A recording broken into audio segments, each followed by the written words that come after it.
we're here to talk to you about game development and especially about independent game development. So about what is an indie game dev and how do you get to be one?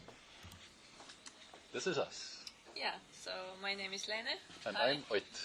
And I studied media graphic design and in an art university, so I don't know anything about programming. I know a little, but basically I won't do it. This is for everybody else. So I'm a community manager back in Estonia and also digital artist and game developer. And I studied a lot of art, and now I went into being a full-time indie dev. And I come from a technical background, even a little bit too technical. So I did my bachelor's and then stopped in computer systems and engineering, which meant that I actually went to study physics without knowing that I'm going to study physics. Essentially, I wound up studying computer hardware for 3 years and wanted to die for about 1.5 years of that because it was really, really difficult.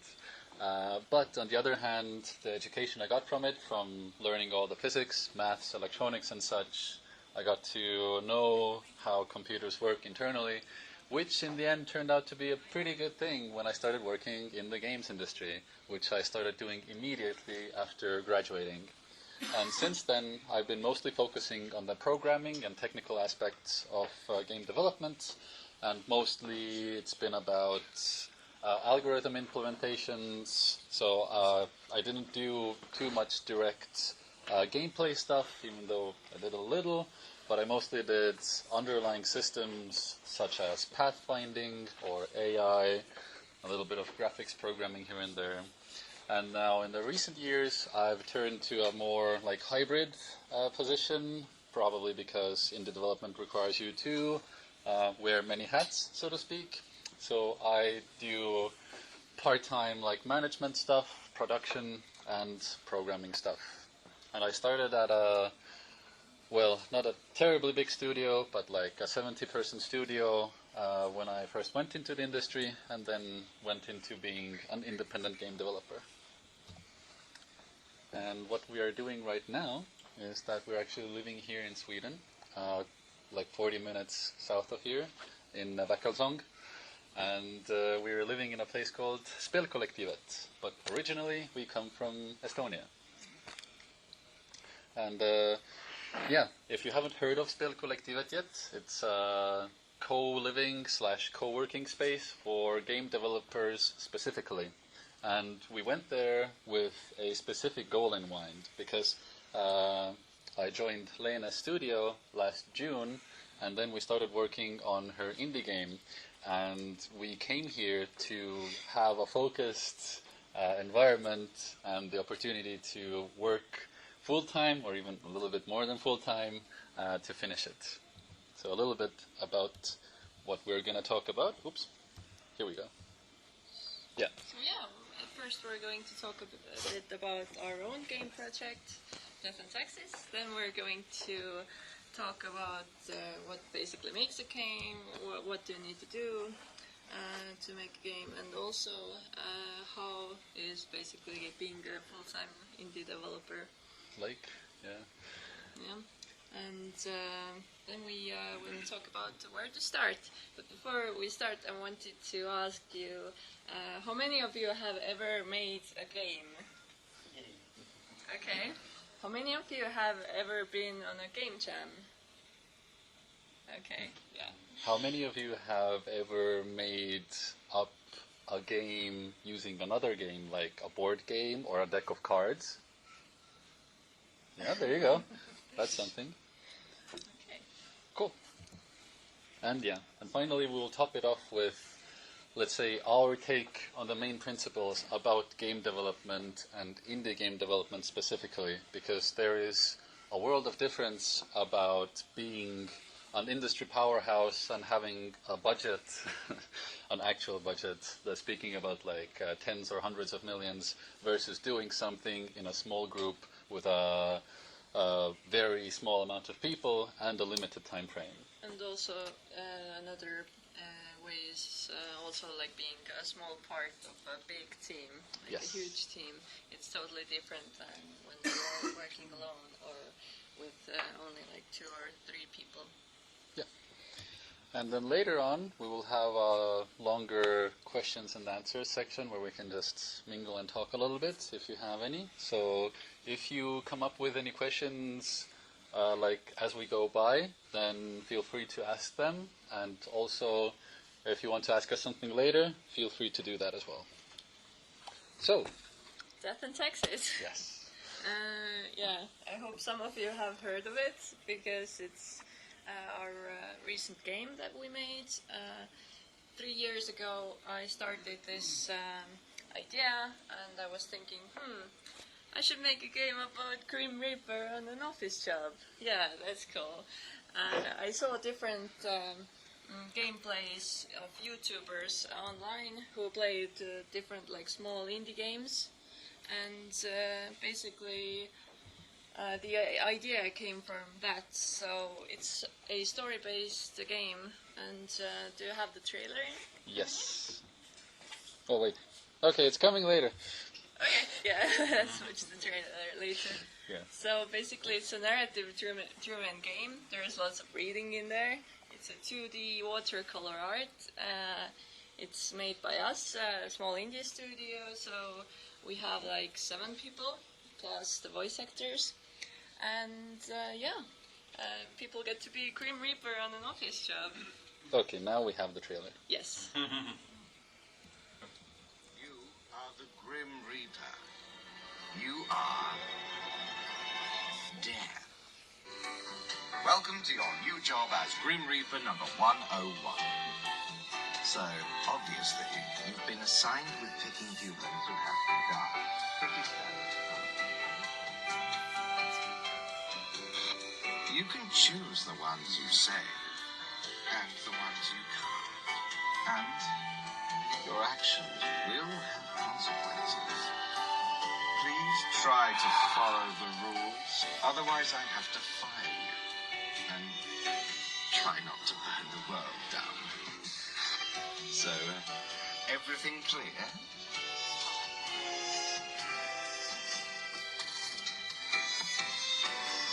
So yeah, that's us. There's a surprise in the end. Oh yeah.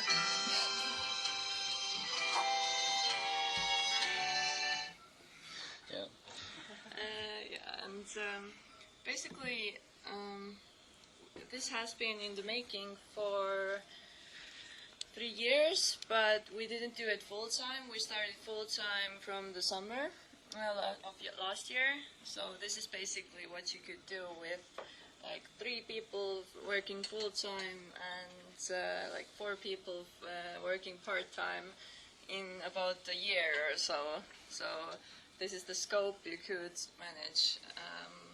Making games takes a lot of time, and we just released on 20th February on Steam, and it went super well for us. And we also got like millions of views on YouTube by big YouTubers. I cried when Markiplier played it, so I was a big fan of his, and I got some inspiration from some other games that he was playing. And we sent the game to him and some other YouTubers, and they really liked it. And we have like really positive reviews, and it has been like super fun for us. Yeah, but the development itself, like making an indie game, it has a lot of hurdles that you have to cross or overcome.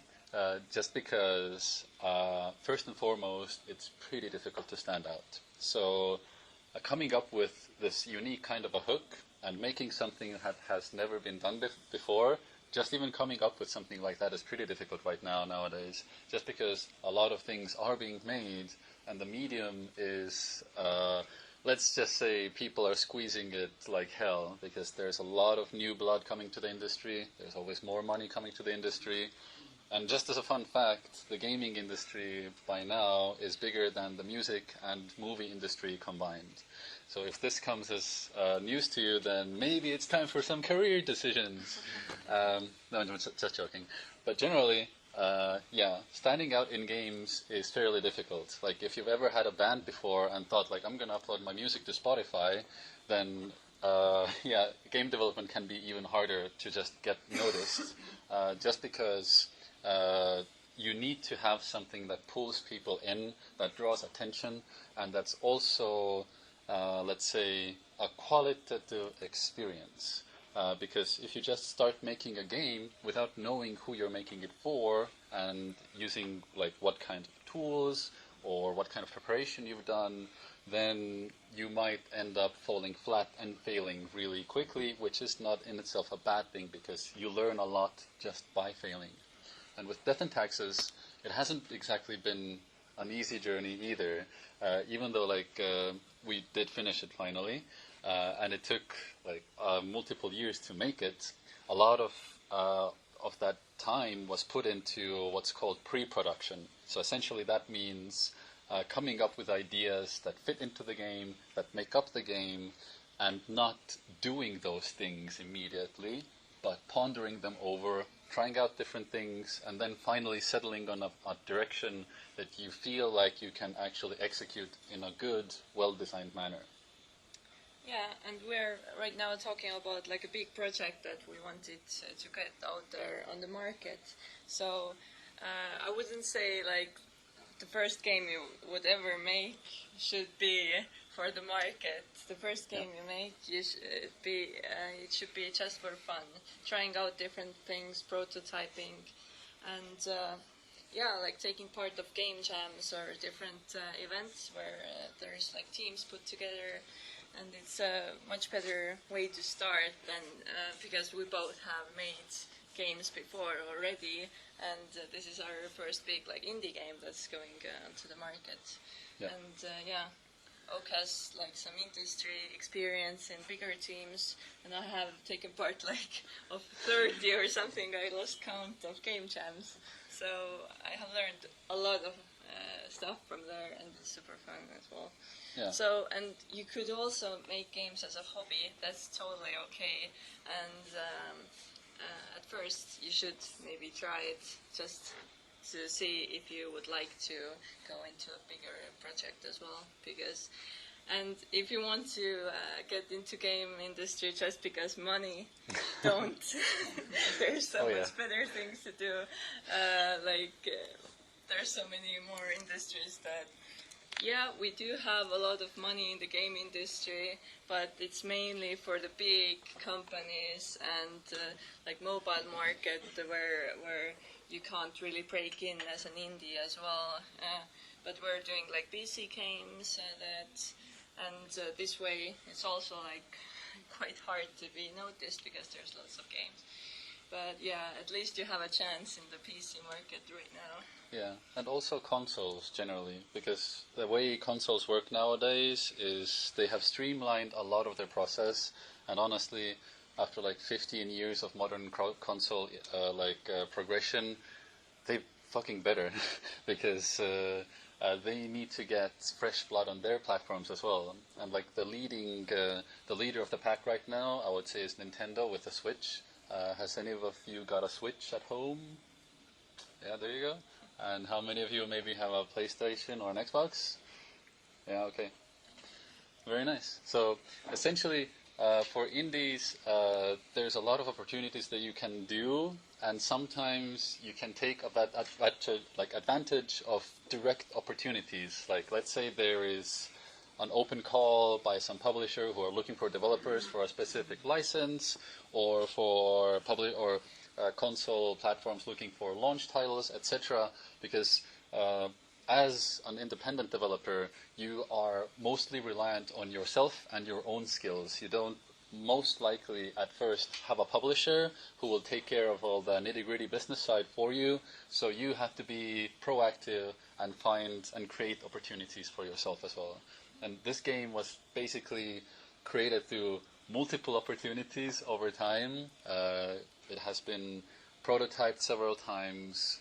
There have been several demos made out of this. It has been like tested live before it even went into full production, like basically full-time development. So like it's been like in some contests Yeah. And, I wrote a thesis on this game, and it was up in an art gallery. Whoever says that games aren't art, and yeah, we have like taken part of. We also got the scholarship for the Spelkollektivet. So Spelkollektivet helped us like living in there while we were still making the game, and it wasn't released yet. So. Yep. So you can always find opportunities out there. It's mostly about being aware of them. That's the hardest part, because there are usually a lot, but there are only probably a few where you can fit in and where whatever you're doing can actually, let's say, win the competition or get ahead, so to speak. But enough about that. So where do games start? Usually it's just an idea, such as this meme, right? So you think about some cool idea that you would like to make personally, that you think like, oh, I should make something that doesn't exist, or I want to do something that like combines this and this game, like, or you're just walking down the street and you get a cool idea, and maybe it would be awesome if that idea would be interactive. And that's how game ideas start. They usually have one central guiding theme or idea, like being the Grim Reaper on an office job, that then branches out to a lot of different kinds of experiences for the player. And when you're designing a game design is very important, and it basically defines the way your game is played and what you want to say with it. Then when you're coming up with the idea for a game, the most important thing usually is to figure out how other people would see it. And that can be a difficult task because you can't really see into other people's heads that easily. You can if you have a basic understanding of psychology or generally like user experience design, etc. But it's still a pretty hard task to do.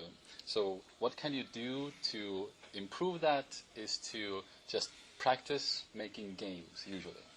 And make a small prototype or something, and show it to your friends. If you don't know how, then go to a game jam and get the team together for making it, or ask somebody. And if you have like a short, simple, like just some boxes and boxes moving around on the screen, whatever, then if people try it and they like it, then you know that if you have even like boxes on the screen moving, nothing else, and people still like it, then you know you have hit like something really good. Or if it's like a narrative driven thing, then it's a bit harder. But then you can talk about the game to other people, and when it like their eyes light up, then you know that you have a good idea. Yeah, and especially like if you get other people talking about your idea, if you like pitch an idea and then other people start thinking along with you, and they start thinking about ideas that would fit this framework as well, then you know that you're in a good spot. And so what do you need to actually make a game? Well, you need a lot of skills technically, but you can always minimize these. The first and foremost thing about making games is the design aspect, because essentially making a game is designing an interactive experience. Design can usually be, like, let's say, deconstructed into three main parts. The actual game design, which is figuring out how people play the game, what experiences they can get from it, how they interface with whatever they're playing on, like are they playing on a controller, on a keyboard, on a mouse, on their phone, etc. Then you have visual design, which ends up you having to figure out art direction, like what kind of color palette are you using. Like our color palette can be pretty obvious looking at the clothes that we're wearing. We have like black, white, red, yellow, blue. And that's pretty much it. And then there's also audio design, where you have to figure out how are you going to engage the ears of the player, basically. Like what kind of sounds to use. Do you want it to be like funky in any way? Do you want the player to be scared? Do you want the player to be amused? Do you want them to feel safe? All of that you can like put into practice by thinking about how people will experience your game, essentially. And if you come from an IT background, then you probably can imagine that user experience is like at the top level of importance in making games, because you can have the best game in the world in terms of system design, but if it doesn't play well, people are not going to have fun with it, and they're going to be annoyed, and then they're going to write a bad review, which is going to hurt your sales. So you have to think about design very early on and figure out what you can give to your players that other people on the market maybe can't, because every person is unique, every game is unique, and every game is unique because of the different people making it. Yeah. And a lot of people start by designing the game in their heads, and they already have these amazing ideas, like worlds, everything in their head. And when they talk to other people, then they have to, like, if they're trying to work together with some other people, they have to, like, say it every time. So basically, the best thing you can do is start the document where you put everything, like the design document where you put everything down. Basically, you find some references, maybe some other games, visuals that you like, or if you want to, like, you can like put many references, like pictures. Also, write down what you want this game to be, what do you want the players to feel, and what the audio should be like. So if you want to do this alone, then it's fine, kind of, but it's still good to have everything written down right away. If you have some ideas, just put it out there. You can always just throw them away if they're not good ideas, and yeah, then other people can read into it, and they will understand what you're meaning. Yeah. Right away, basically, if you write it in a good way and put some pictures and some references to other stuff as well. Yeah, like the tagline that we have for the game, "You're the Grim Reaper on an office job," that's basically 3 years of work. That's pretty much what it is. Like, when you're designing something, you're also designing the language of what you use to talk about something. It's like, it's the same for designing any type of product, really. You need to figure out how to connect with your audience, and that's where this design-oriented thinking comes along. You have to think about what's going to make others want to play it. And then the second part is, well, doing it, implementation. And this is, in a very direct sense, making it happen on a screen, putting things into motion, and programming the hell out of it. For that, you need to figure out on what platforms you're going to run, what engines you're going to be using, and in the end, like, anything that runs your game, like in terms of software, that's going to be your engine. It doesn't need to be like, let's say, Unreal Engine or Unity or Blender or whatever. Even if you code your own logic, like if you make a browser game that's just like HTML or something, that's your engine. Your engine is basically using HTML and CSS. Then you need to figure out, like, how does your pipeline work for getting something from a design document onto your screen. That's basically the development pipeline part. What do people need to do, or what you need to do specifically to make sure that whatever you have thought of now is something that people can start playing? And of course, as with any software project, it takes a lot of iteration to get things right. If you get things right the first time, you're a unicorn. If you don't, that's fine. You're human. You're not a unicorn.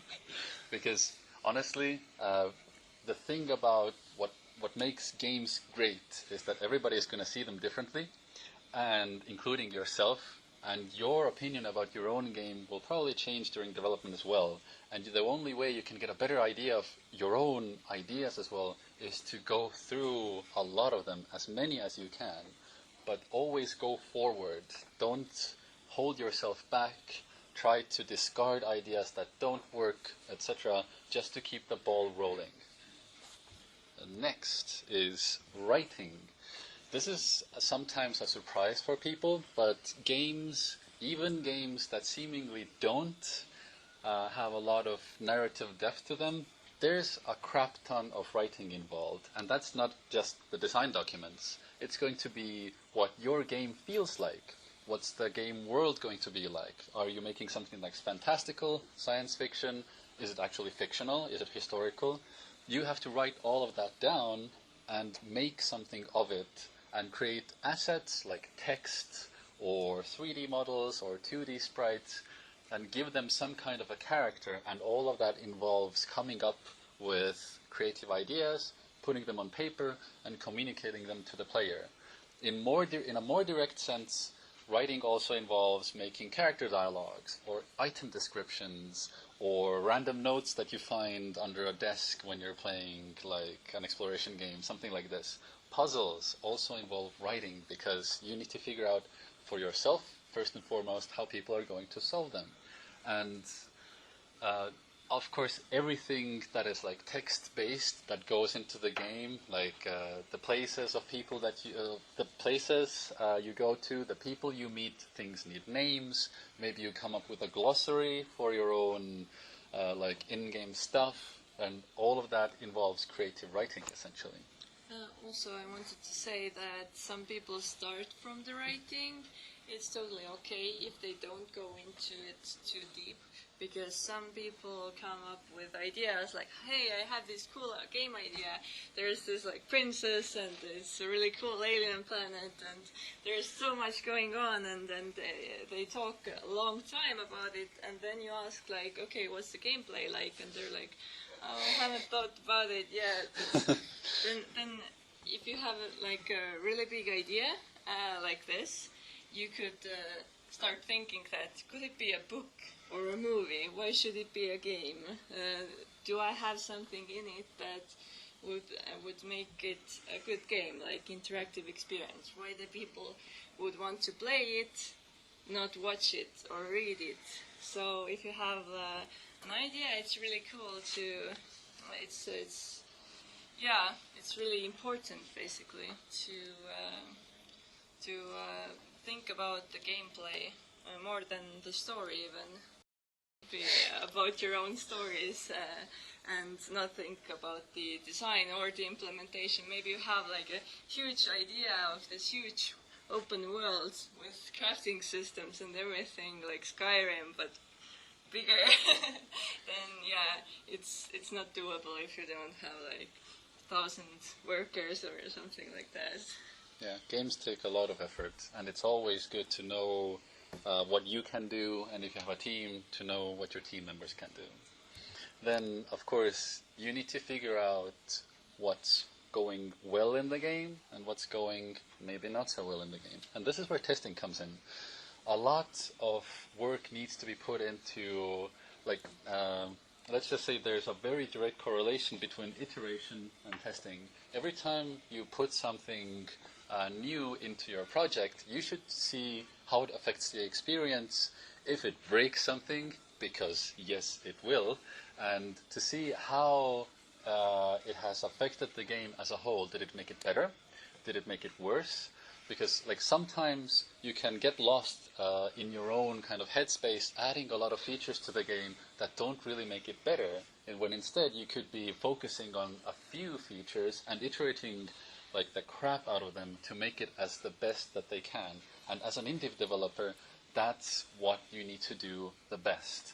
You need to be the best at something quite specific, because you probably don't have the manpower or the money to do like a wide array of features, and if you did try that, they would all probably be mediocre compared to something that's like really concise and very, let's say, focused.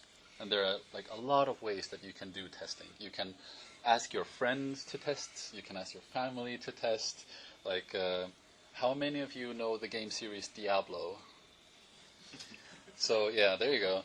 So the developers of Diablo had something that's called the grandmother test. So you get your grandma to play the game, and if she can actually get a grasp of the game systems without you telling them anything, then you're pretty sure that your game can ship, and it's going to be it's going to perform reasonably well, and you don't have to be afraid of like player feedback saying like, I have no idea what the game is about and I don't know how to play it.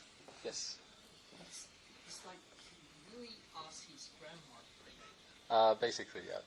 They asked one of the dev team's grandma to play the game. Yes. I think she probably crapped her pants. Yes. So what about the age-related games? So we do have games like 3+, 8+. Do they use actual kids of that age to test those games? Yeah, absolutely.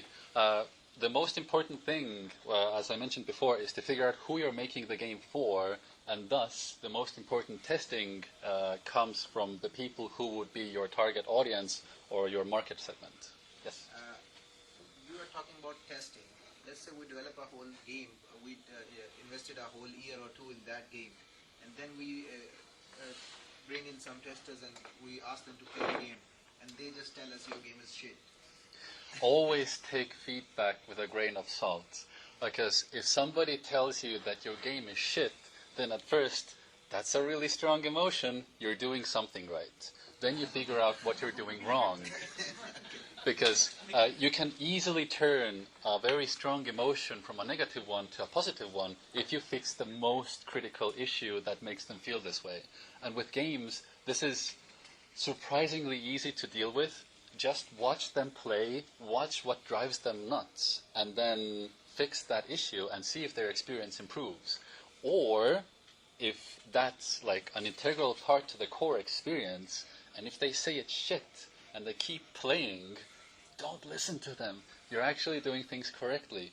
And especially if you want them to feel kind of like conflicted, or like, as I said, it's a strong emotion, and games are really good at leveraging strong emotions. So sometimes it's okay to make the player, let's say, frustrated or angry at the game, but if they keep on wanting to play it, then figure out what that part is and also make that better. You had a question? Yes. Yes, I'm a little bit curious, like, because for the small studio, of course you have a lot of money because you don't have anyone to Yeah. like max you, and how can you find it, like for texting, how can you find that much people to text your game? But testing is usually easy because people like to play games. Yeah. Also, it's like the EA version.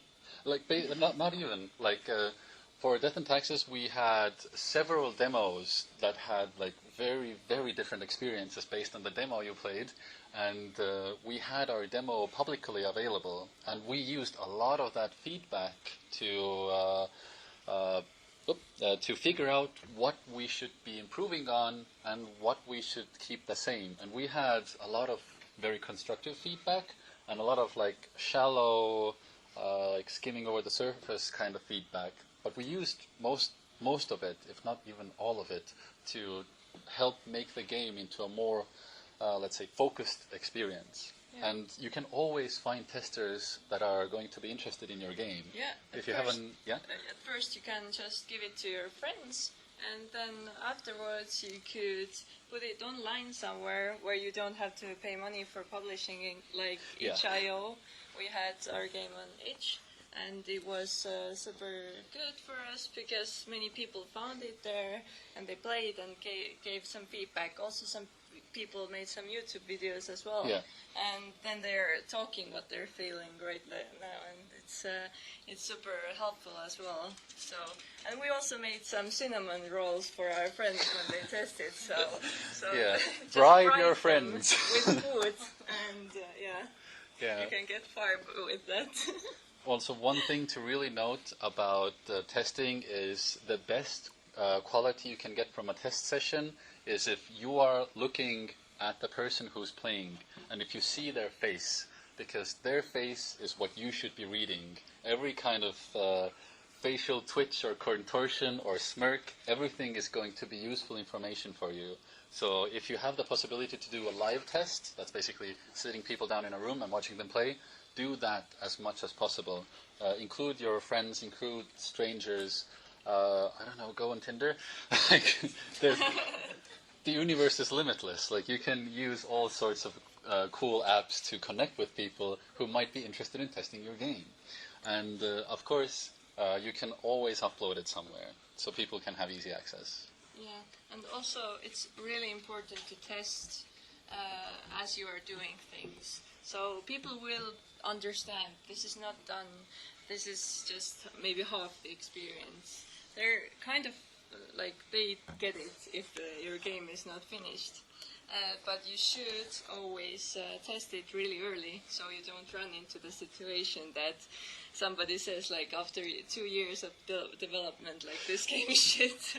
Yeah, Then- that's a really bad spot to be in. If this is your first testing session, then you have done something really badly. So you have to test it and implement new things and see how other people will like it, because you might like your own game, but yeah, you're the worst at testing your own games. Like, Yeah. I kind of at one point started hating my own game, so but others liked it, so it kept me going. Yeah. When did you do your first game test? The biggest one was, well, technically When the we did Game the Jam demo. one, or the demo. Oh yeah, at first I put a team together and we were at the Game Jam, so basically some people were like trying it out, but there wasn't much gameplay in there. There was only like really bare bones things, so it wasn't really much of a testing. But at when we at first when we started the full implementation of everything, then we made a short demo right away, and we put it up on Yeah. the internet, and it was like a year ago or so, like Yeah. last summer. And this was like basically 2.3 years into development. Yeah, but and this is how you shouldn't like, do it. yeah. Usually you should do it right away. I did it in a bad way because I had the like writing part mostly for it. So I was like cooking the idea in my head, so we weren't like doing the game. It was basically like we were trying with some artists, some different like styles and character designs, and just fooling around until we got to the point we were like, okay, we start making a game, and we made a demo and put it out right there, and then people were like, yeah, we like it, and we were like, yes, okay, let's continue then. Yeah. When did you know that it's gonna work? Like the gut feeling or something? I think after when we released the demo on itch.io last year in June, it first went to the art gallery, and then we like soon after we uploaded it to itch.io, which is like basically a heaven for indie games, because you can just upload it there, and some people are gonna see it. And for us, it was really lucky because we got a really big YouTuber who had like over 2 million subscribers play it, and that video has generated like 1 million views. And we saw, like, from the comments and from the player himself, that everybody really enjoyed this. And this was, like, let's say, the best validation you can get for your ideas. Yeah, and I should go maybe also back to the start when I came up with the idea, because it was the first idea I kind of fell in love like immediately. But why I did that way, it was like I knew what's important. I knew we have to have like a target group that doesn't have enough games for them, and I was the target group. So I went to Steam lots of times, like looking for similar games to like Beholder or Papers, Please or Headliner or everything like that. So I really like these kinds of story-driven, like choices matter games, and I didn't find anything bigger. I found some small games, but I wanted to have like a full game. And then I was like, okay, that's good, because we have a target group that doesn't have too many games. And then I came up with this idea, and I knew that it's kind of controversial. It will do great on the market.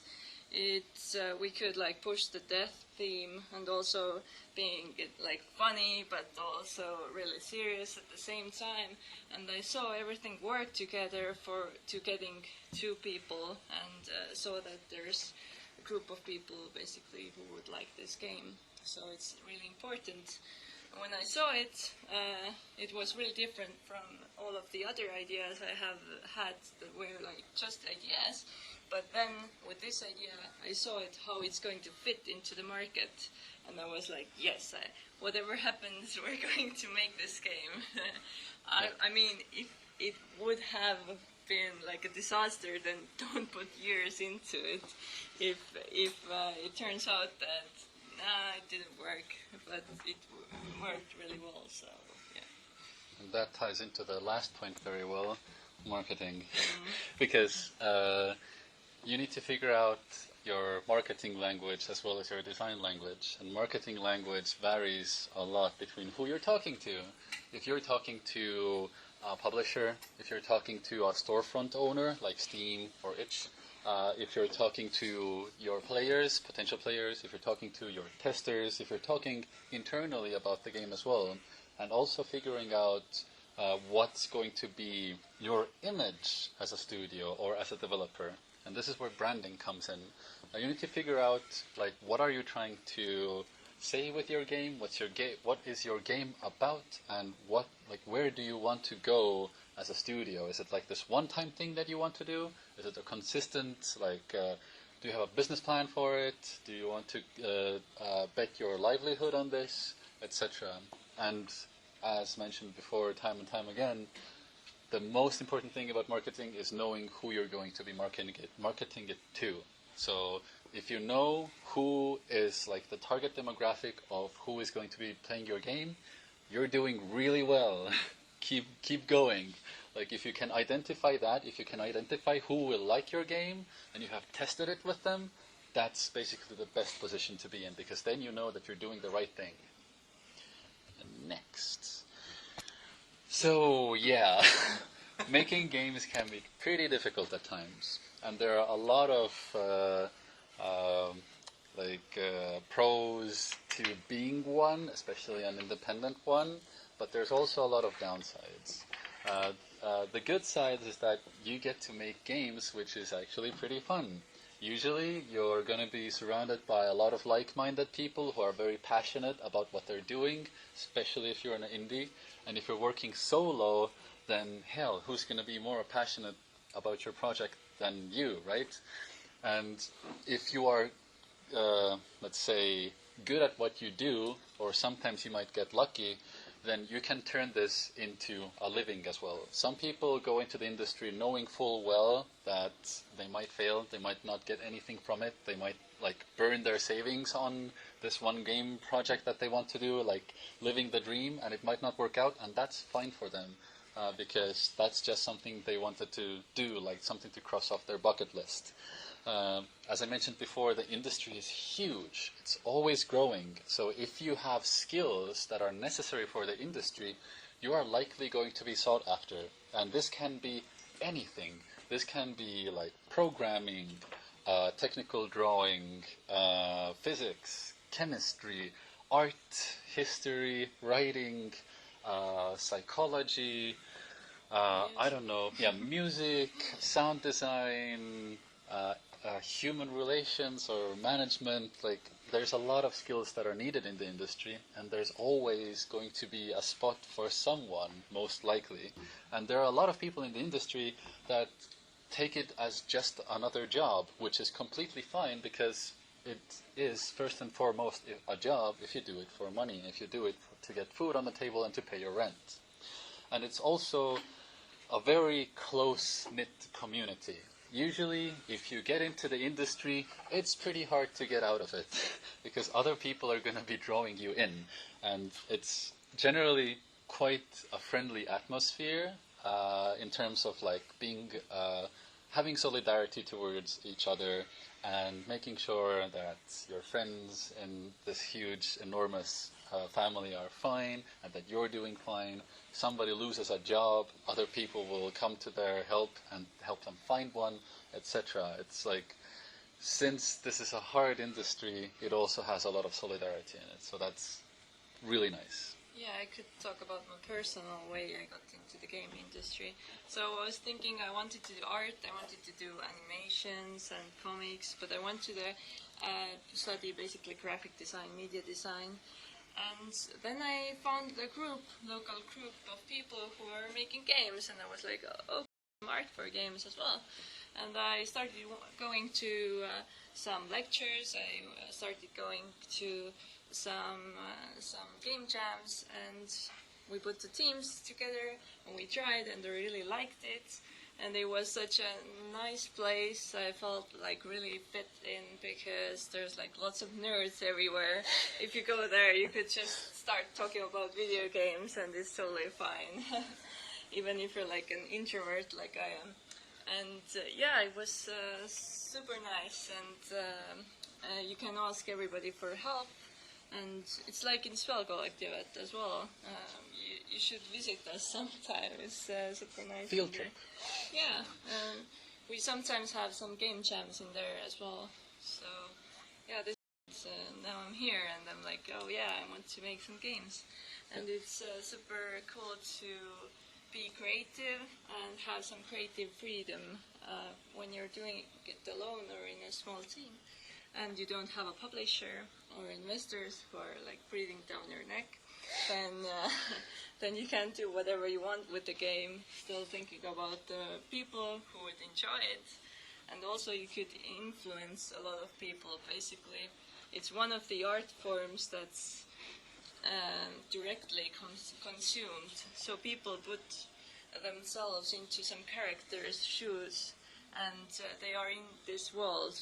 You're basically making a world, telling stories, but also the players are telling the stories. So this is what keeps me doing these things, even if it's hard, and even if you don't have the money always, and even if some people don't believe that the thing that you're doing is like important or something, then Yeah, people ask you like, so what do you actually do? What's your real job when you say that you're a game developer? This is a funny question sometimes, but that's actually something that happens. And I guess that can go under the cons. And honestly, like, it's fairly hard to make a game because it's a balancing act between a lot of things, and this doesn't really matter if you're a IT company and then you move over to game development because you have some skills that people might need in the industry. That's what I mean by horizontal mobility. Then you need, usually you need to have contacts. I got my first job as a game developer because I knew the CEO of the game company I went to work at. That's a funny coincidence. So going to events both locally, like nearby, and also globally to like conferences and such is invaluable. It's so good to have a wide range of contacts so that once you feel like you have the skills, you can ask people like, oh, is this studio hiring maybe? And maybe you can put me in touch with their HR department. And like you can get a shortcut around the hiring process, and then you can get more skills. And then once you have accumulated those skills, you can go away from that job and start doing your own stuff, for example. That's exactly what I did. I worked at a AAA kind of studio for 4 years, and then I left to do my own stuff. And also, showing a lot of initiative helps a lot. Like whenever you're talking to funds or organizations that will give you money, that's really good because it's good to have financial support when you're making games as well. Then, of course, game jams, as Leene has mentioned countless times. For those who don't know, game jams are like hackathons. You have like 24 or 48 or 72 or any amount of hours to make a game from start to finish. And it doesn't have to be good in any way. It just needs to be fun. And even if it's not fun, well, better luck next time. And again, like practicing making games is the best way to learn. Yeah, there are game jams online, there are local game jams. Yeah. The biggest is in January each year, the global game jam. And there's the second biggest is a game jam called Ludum Dare. It's Latin. Yeah. Something. Something with games. Something with games. And Ludum Dare is also like, it's both, they're like making local things, but it's also global. Yeah. And if you look up like game jam calendar online, then you will see that there's all a the lot. time there's lots of game jams going on. And there are also, in game jams, there are usually on the websites, there are resources. When you go to global game jam website there's resources how to start, which programs to use. If you don't know how to code, if you know how to code, or if you don't know how to do art or whatever. So nowadays there's so many tools. Most of them are free as well to use, and you can start from there. And then, of course, finding other people who want to do the same thing. If you find other people who want to do a similar game such as yours, that you have an idea about, or if you connect to somebody and you like their idea a lot, then why not work together, see where it goes. It might not become anything, but at least you have made a new connection and you might have picked up some more skills. So collaboration is also a very good way of learning, and that's not exclusive to the game industry. I would say that's a part of every industry nowadays.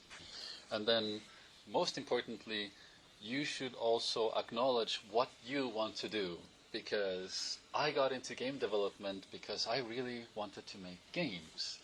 And knowing what you want to make is an integral part of that. Because I don't want to be doing something 8 hours a day, which I really hate.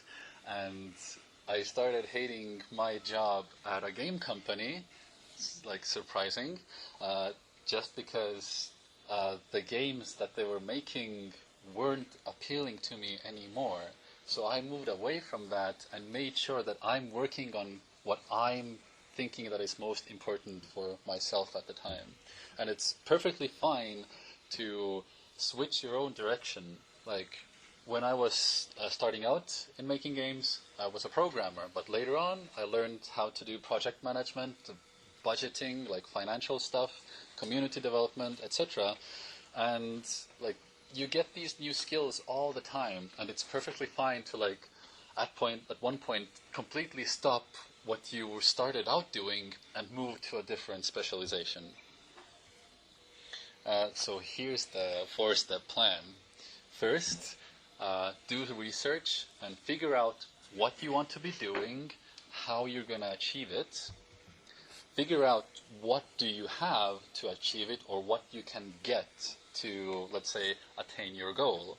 Do not take loans. Yeah, loans are a bad idea, by the way. Yeah. It's really risky, like to invest into game development. So. And then you might like end up at a high-paying, soul-sucking job that you hate just to pay off your debts, and that's not good either. Then, of course, try to make plans as much as possible, but do take into account that this probably won't work out the way you expected.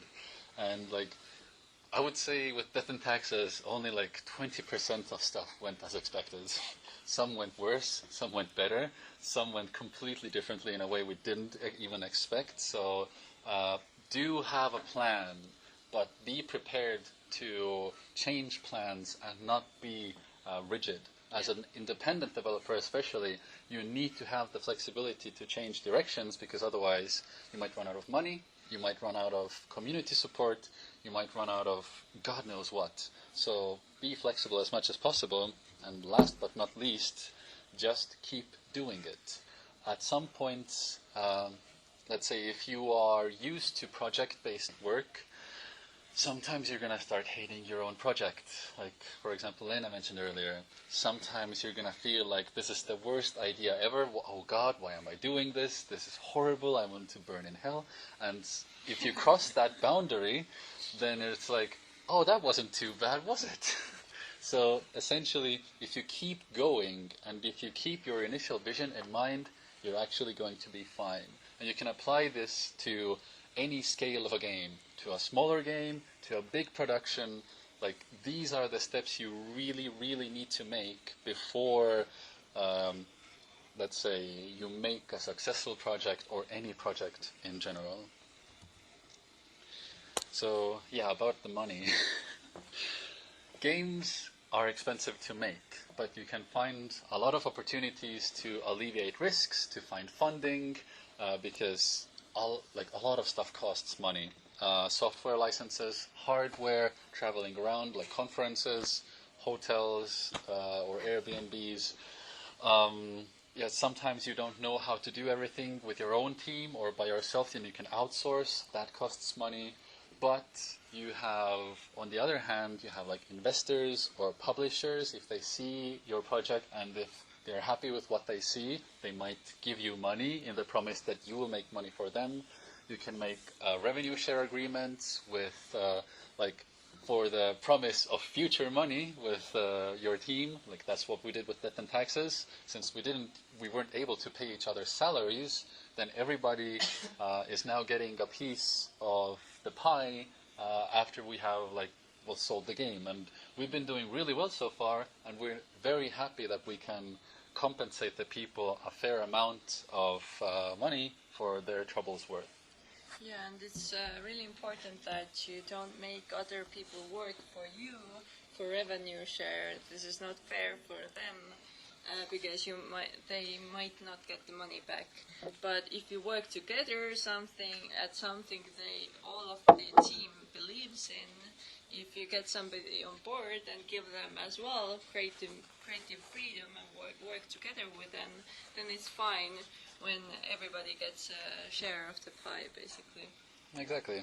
So when you are sharing your income from the game, then, and generally, like when you work in a collaborative project, try to get people to work with you and not for you.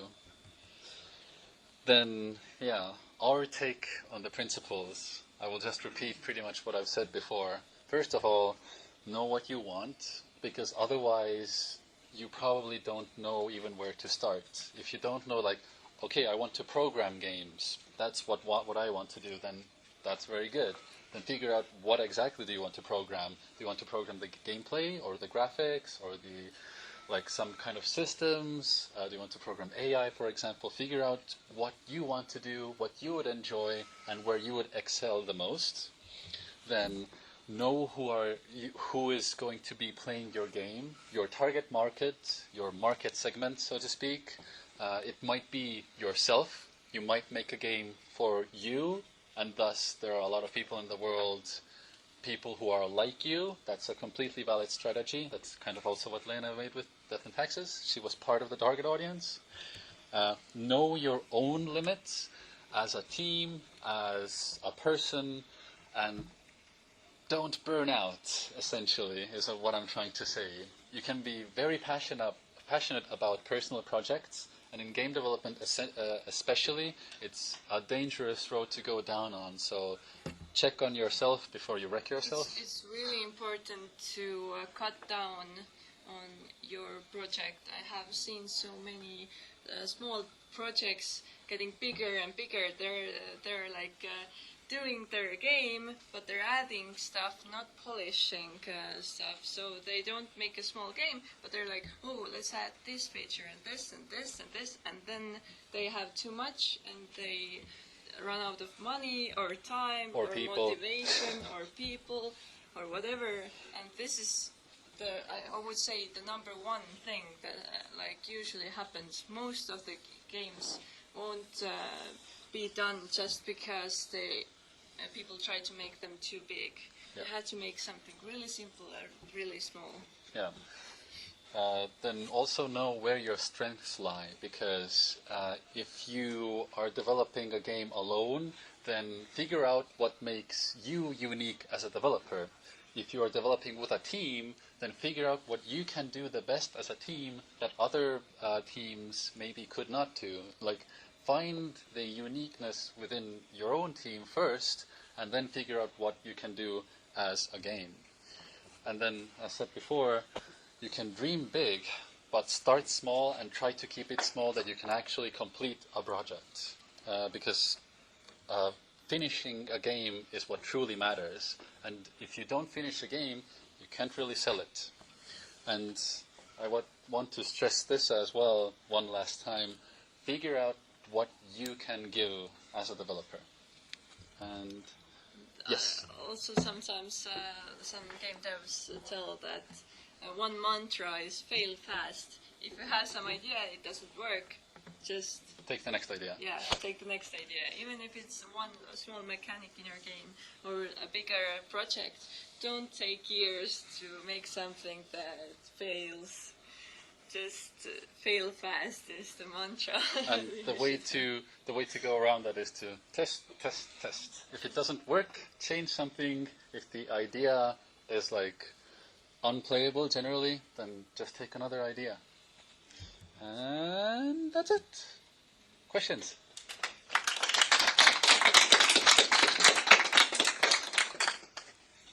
What engine did you use? Unity engine. Unity. Is it difficult to work with?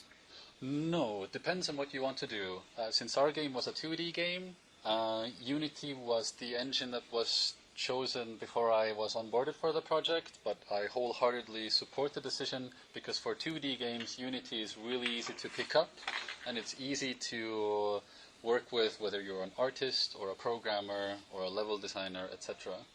Yeah, I wouldn't pick this up myself because I don't know how to program, but if I had some programmers in my team, then Unity is really good, Unreal is really good if you're making a 3D game.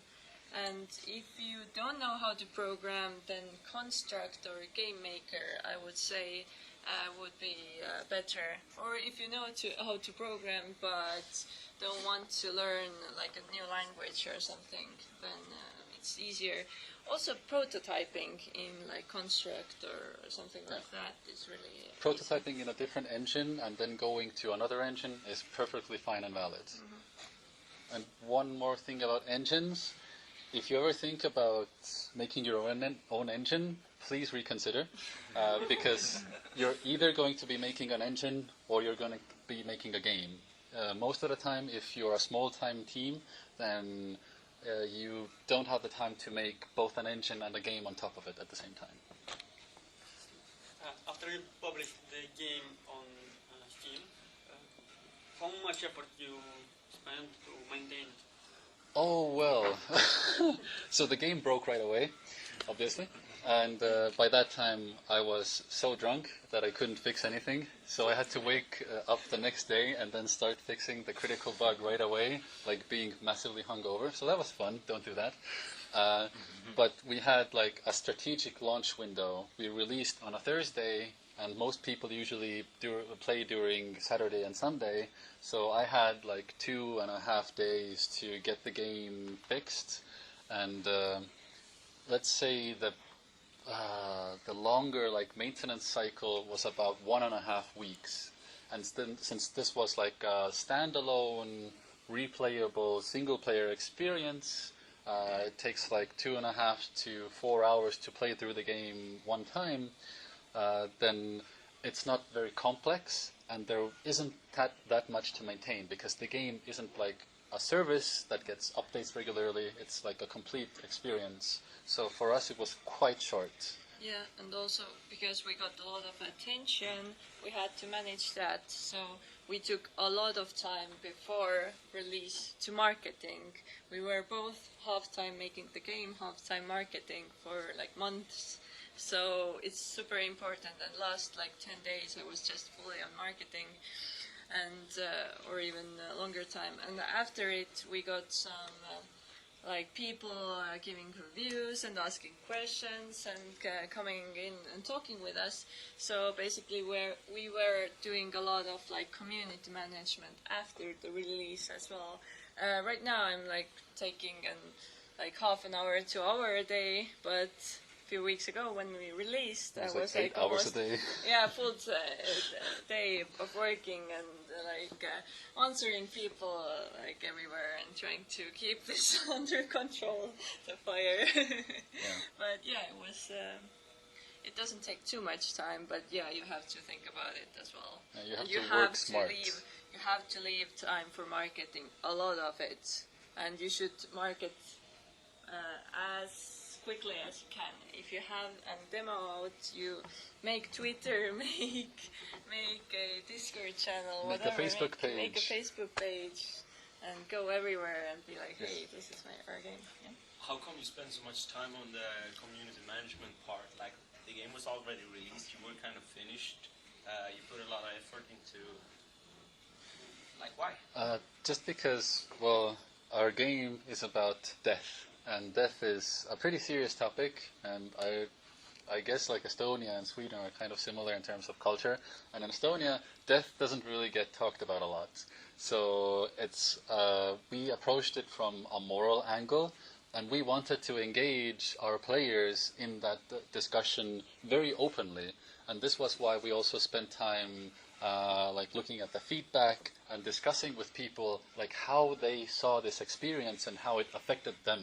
Because that was exactly what our main goal with the game was, to get people to talk and open up about death. And people were super thankful for us as well. They were like, "Oh, these devs are so nice. Please play their game or something." I talked with them, and they answered all the questions. And it's super nice to have like an online presence. You start building it when you start making the game, and when it has released, then everybody can come to you and talk about the game. You can do it otherwise as well. You can just take a publisher who does this for you. But because we were self-publishing and we wanted to get out there, and there's so many other games, and we wanted to get the attention and bring some players to our game, then we had to like post a lot of Twitter tweets and do all of these things.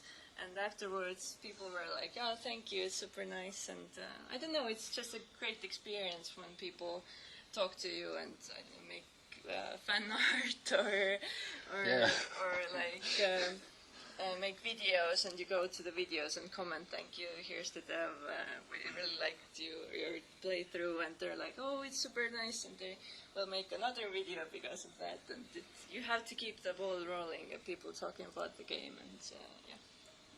Well, what's your up to? Are you going to improve this project, or are you going to start a new one?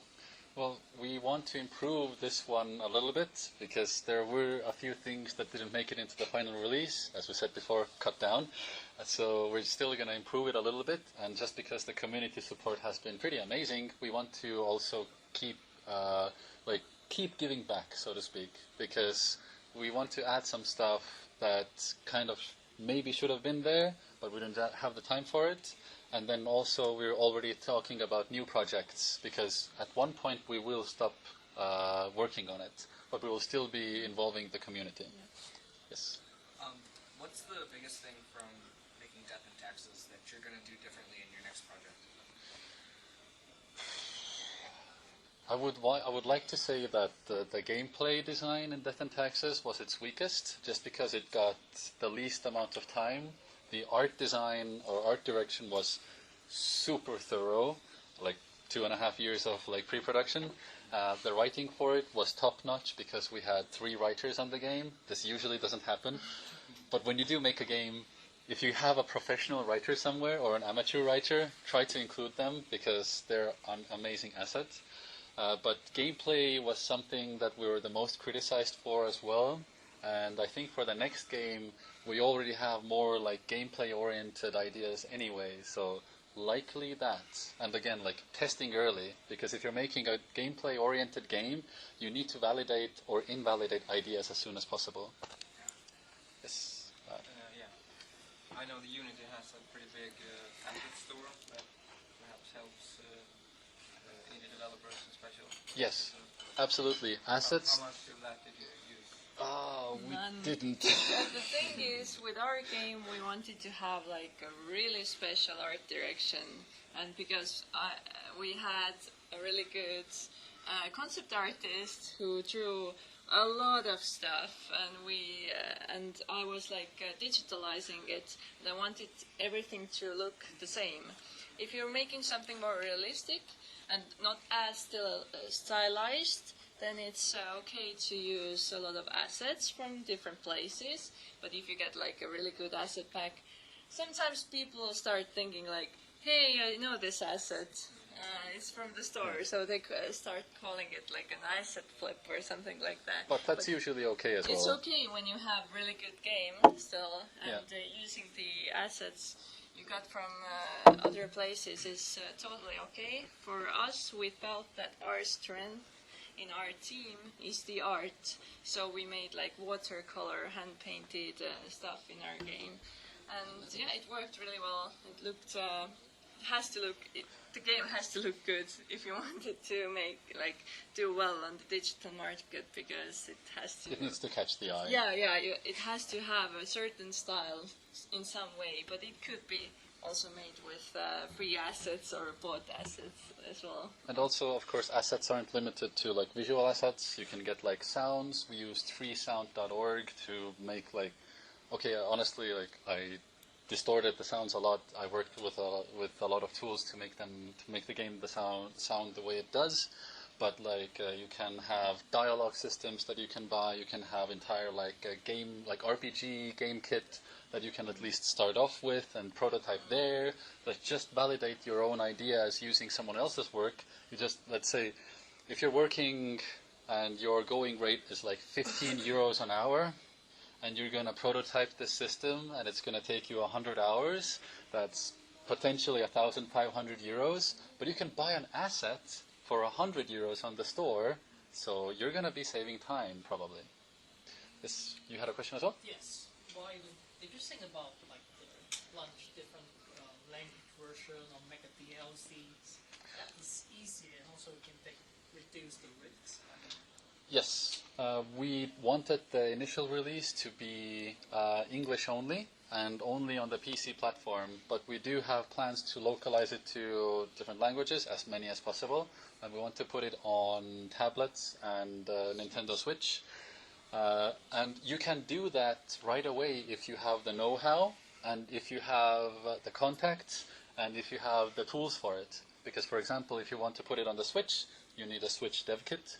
If you want to port it on the phone, you need to make sure that the input works on the phone, etc. And we decided just to like alleviate risks. We decided to like keep the first release very focused. So we released on desktop platforms, so that's Windows, Mac, and Linux.